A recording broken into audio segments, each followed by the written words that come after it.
They claimed that I destroyed her life. That's what my folks said. They looked at me as if I had set the family on fire while she sobbed. For the first time in my life, I simply said no. If you've ever had a family that forgot your name after you said no, this story is for you. This is your tale. Become a Reddit Family Tales subscriber. Press like, post a comment, or simply have a seat with me. Pain like this doesn't need to be shouted to be heard. Therefore, I'll say it quietly. Elena Foster is my name. I am now 35. I eventually got a tiny condo, and I reside in a peaceful neighborhood. However, I didn't understand for years that tranquility wasn't selfishness. That I wasn't nasty since I wanted my life. Not in contrast to the name they gave me. The firstborn was me. The integrated nanny. The emergency fund. The child who says, "You'll understand when you're older." I did comprehend too. I realized that there were conditions associated with love. And Brielle was always the first to develop those conditions. Brielle, my younger sister, had a bright future from birth. Mom always used to say that. She laughed brighter, lived wilder, and cried louder. When did she break stuff too? I grabbed them. Plates, promises, and more frequently people were all part of that. Dad put in long hours working in construction. Mom never remained at home. Even when we had nothing, she managed to make sure Brielle had everything by running errands and using her lips.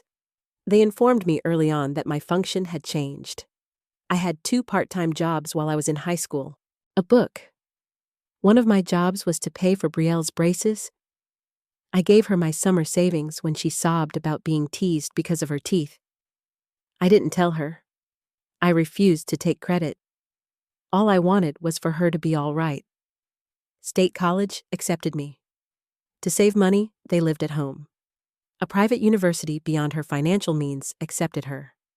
I co-signed the loans, silently. In any case, my credit was better. I didn't buy a vacation or a car as my first purchase after landing my first full-time job in financial planning. Brielle had therapy sessions for a year because, according to her, she couldn't breathe in this world. She only attended 3. Thereafter, she left school claiming that art wasn't for her. While she was bouncing between jobs, I paid the penalties on her school debts. Independent design, a new business, modeling. She is always pursuing a new opportunity. I was stable. I was supposed to share it too. I had a good head, according to Mom. I was solid, according to Dad. They intended it as a compliment, but they never inquired about my feelings, what I desired. I observed Brielle taking things and breaking them. Boyfriends, work, cash, assurances.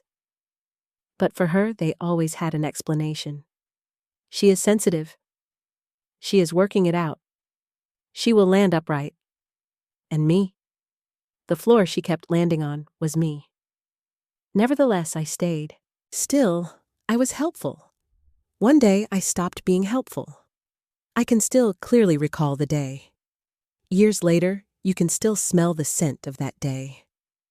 Mom was preparing what she always considered my favorite dish, an overly salted chicken casserole. It wasn't.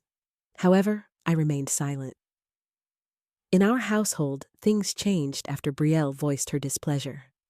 I said nothing, and nothing changed. She had recently lost yet another job. She said that some design firm didn't understand her vision. But I suspected it had more to do with late arrivals and missed deadlines. She sobbed when she got home, threw herself on the couch, like she was in a scene from one of those soap operas Mom used to watch, and declared that she couldn't continue in this manner. I heard them whispering in the adjacent room one evening as I was washing dishes. Mom remarked, "Perhaps Elena could lend a hand until Brielle recovers." Dad let out a sigh. "She always does, doesn't she?" I took my time drying my hands. The towel trembled slightly. I discovered a printed page on the table the following morning, a spreadsheet. The spreadsheet was neatly organized and color-coded. Not mine.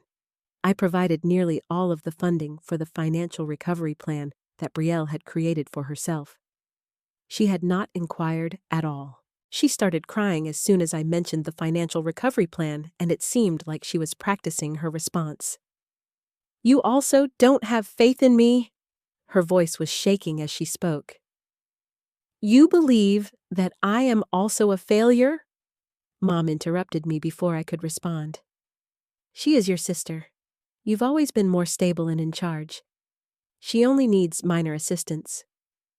"No," I replied, silently. I uttered just one word. However, it was louder than a scream in that house. Dad's expression hardened. "After all that she's endured?" Mom's voice broke. "Your upbringing did not involve neglecting your family." Brielle uttered the line that continues to sting today. "She has always denigrated me, since our early childhood. She enjoys seeing me stumble." I felt as though I had slapped her. I felt like I had tricked everyone. Grandpa Martin's birthday was that weekend. He would have turned 90. We had a small family supper to honor his memory. Dad urged that I go, even though I didn't want to. "We must demonstrate solidarity," he stated. However, his true intention was to avoid embarrassing us. So I arrived, wore a navy outfit. I kept my mouth shut and my hair back. Brielle donned a white outfit. She got up midway through dinner. As if toasting, she tapped her glass. "I just wanted to thank Mom and Dad for always believing in me even when others didn't," she started. She glanced in my direction. There was silence at the table. Their gaze fell upon me with a cold intensity. She wasn't finished.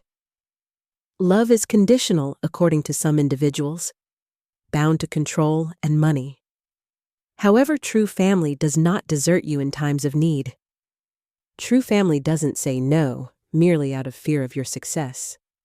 Mom gave a nod. Dad held out his glass.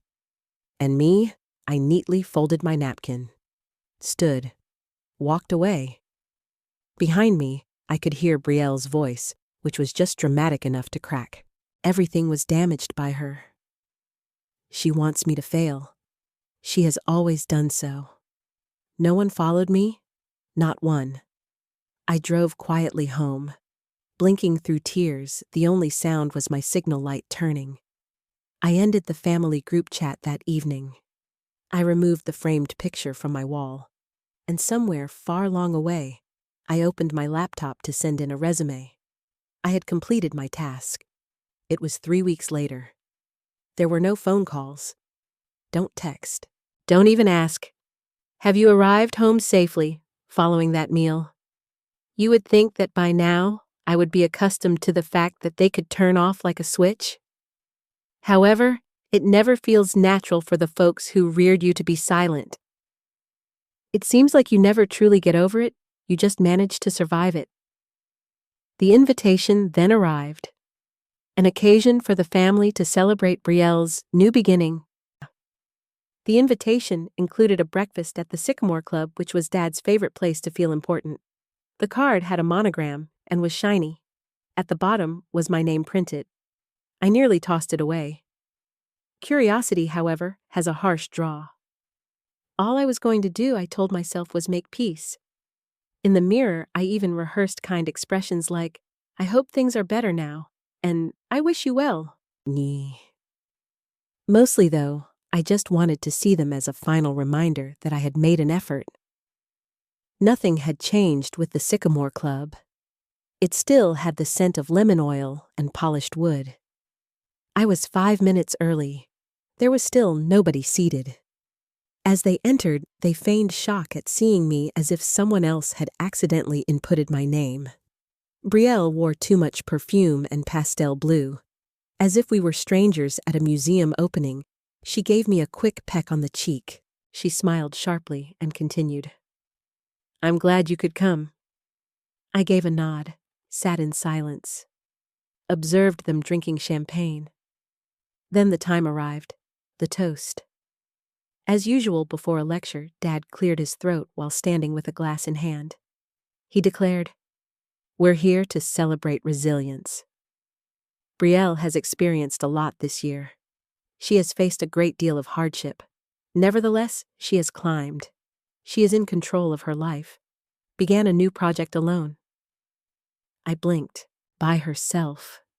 Was this real-time erasure of me? Then Brielle got up. Her smile was too big. "I learned who is truly there for me this past year. I believed that those closest to me would be the ones to help me when I lost everything.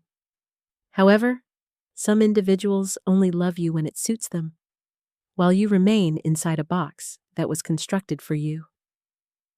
She swiveled just enough to tilt her voice in my direction.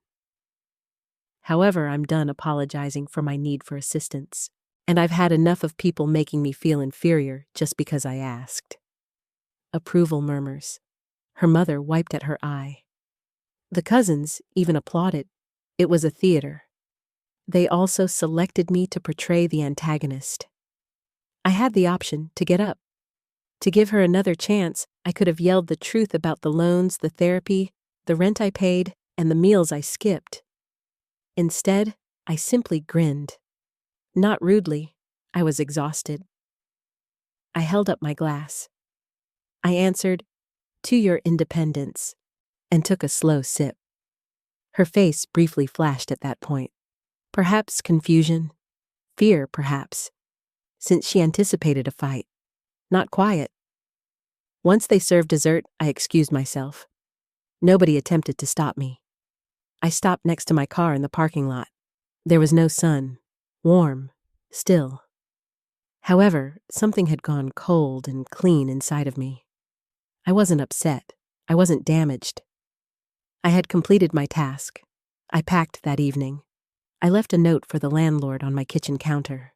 I headed for a city that I had previously only imagined myself living in. There is no forwarding address. No farewell. In the dark, only the turn signal clicks. I had not experienced the city's lack of interest in me in years. It was indifferent to my identity, or who I wasn't. Elena Foster, known as the quiet fixer, the family banker, and the trustworthy older sister, was not recognized by others, and I didn't mind for the first time. On the third floor of a brick building with rusting railings and a rainy odor, I rented a little one-bedroom flat. The kind where the neighbors kept to themselves as the heat steadily rose through the pipes. Although the flat wasn't glitzy, it was mine. I silently made coffee every morning. Nobody showed up demanding favors. There were no sobs in the corridor. I left for work, I returned home, and I let out a little breath. I started working at a mid-sized financial company. It wasn't the most glamorous work, but it was structured. I also enjoyed a sense of stability and a group that paid attention. My boss inquired about my experience creating unique budgeting frameworks one afternoon. Yes, I had.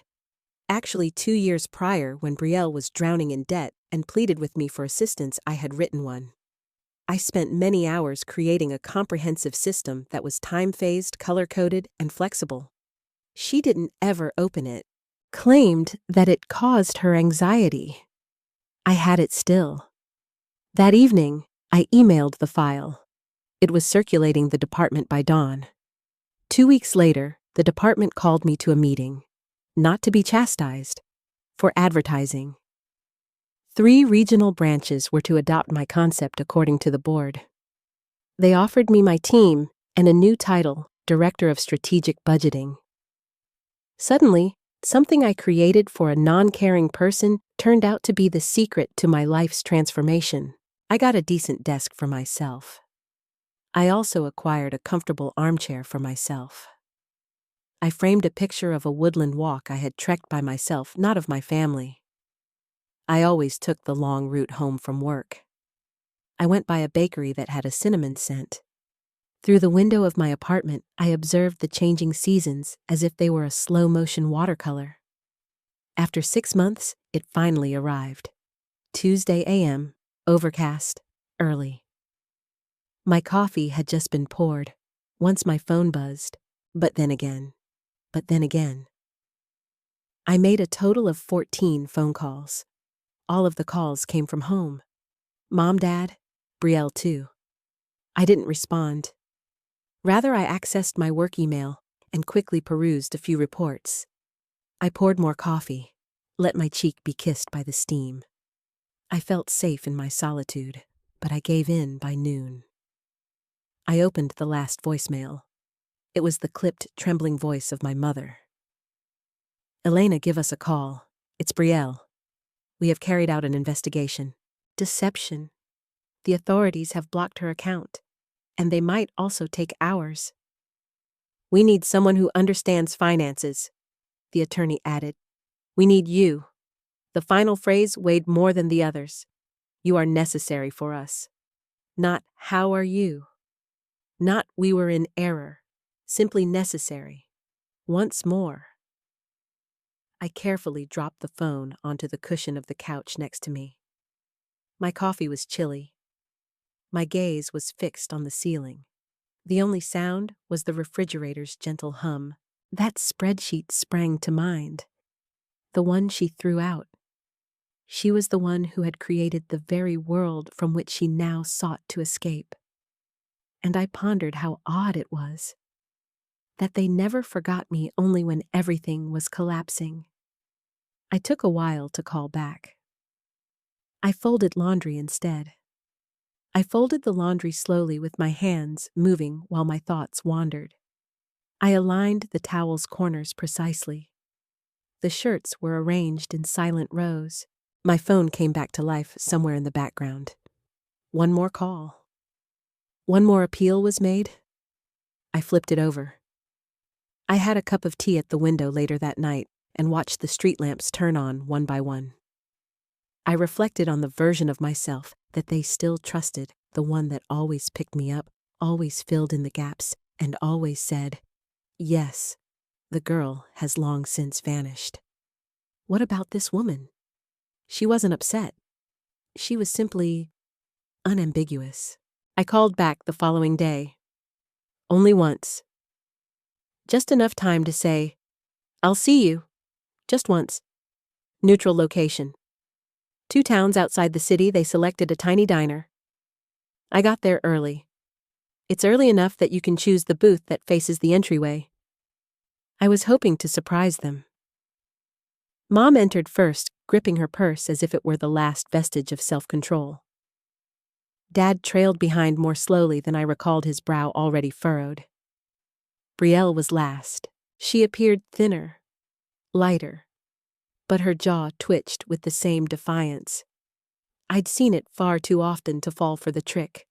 We did not place a food order, only coffee.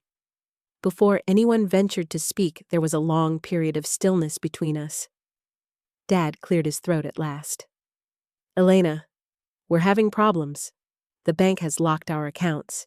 They're claiming that Brielle. I understand, I responded coolly. I read the documents. Mom bent over. We require assistance. The house is in danger from the intruders.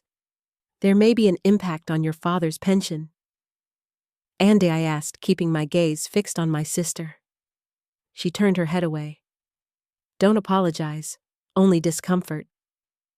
Mom said she didn't intend for this to occur. It was poor counsel. People exploited her. I said, Mom, she created fictitious clients. She used shell accounts to transfer money belonging to other people. It's not a bad suggestion. That is deception. Mom's jaw fell open. I closed it. At last, Brielle said something. She said, I didn't know it would go that far. I simply panicked.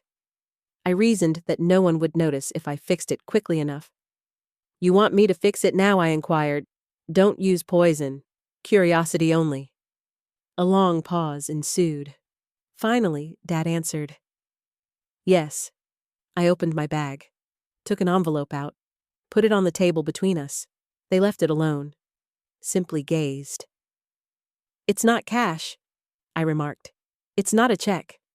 It's a letter. Brielle scowled. A letter. I gave a nod.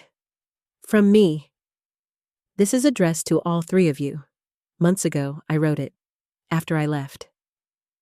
Why now? Mom asked in a low voice. I responded, this is the sole method I can use to gain attention. Whenever I tried to speak, you would always talk over me. I decided to write instead, and I'm going to leave immediately. They appeared shocked. I got to my feet. Elena, said Dad. How are we going to proceed? I grabbed my coat, made the sleeve smooth. I said, you figure it out. As I did, Brielle grabbed the letter. Her fingers paused. I then turned. I stepped outside into the cool night air. There was still a glow, barely enough light to see by, but the sky had started to darken. I walked slowly, even. I got no calls. Nobody pursued. I made another cup of tea when I got home. I opened the door to my balcony. Allow the night air to enter? And far behind me, the truth was read by 3 people. This was the initial encounter. It was 3 days later. Nobody made a call. Nobody sent a text. I didn't anticipate appreciation. However, a tiny, obstinate part of me felt that perhaps, just possibly, someone would say they now understood. That something might have been broken by the straightforward, steady, and truthful remarks in that letter. But silence met me once again. I welcomed it, but only this time. I had spent weeks writing the letter. I refrained from screaming through it. I didn't beg.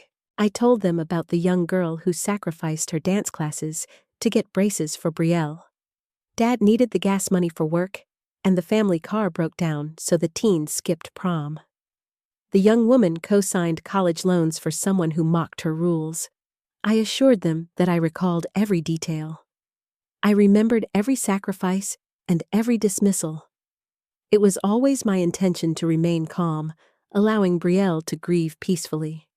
And I said to them, I had lost my anger, simply exhausted. For 30 years, I had been attempting to win affection that shouldn't have had a cost. I had finished haggling. I received news at work that same week. The statewide adoption of the budgeting methodology I developed was underway. They asked me to discuss expansion with the leadership.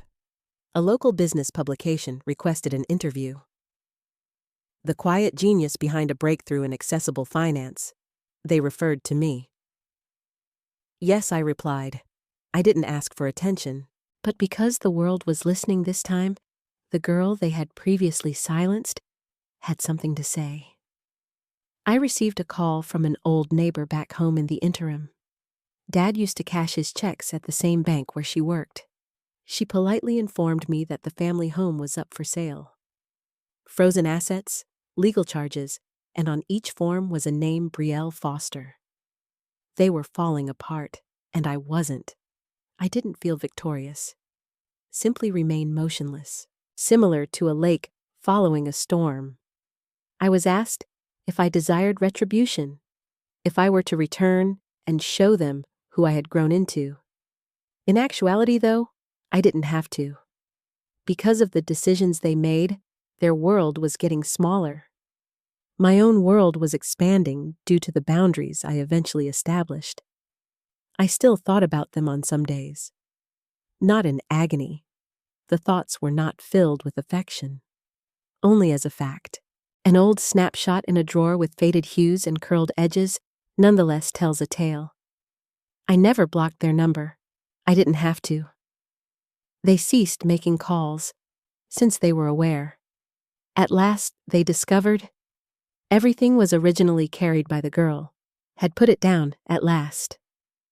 Late in the year, the first snowfall occurred. The flakes started to fall as I sat by the window with a wool blanket on my lap and tea cooling next to me. They were slow and gentle, as if they had nowhere else to go. It brought back memories of winters as a child. We would battle over cocoa while gathered around the small fireplace. When Brielle burst out laughing, I would pretend not to notice and smile from behind a book. Those were not days I missed. But now, I knew what they meant. I realized how much time I had been waiting for someone to take notice, to express gratitude, to view me as complete, not just useful. For years, I confused responsibility with love. For years, I mistook silence for strength. I chose the silence in which I sat now, and that was the decisive factor. Early in the spring, a little package showed up one afternoon. There was no return address provided.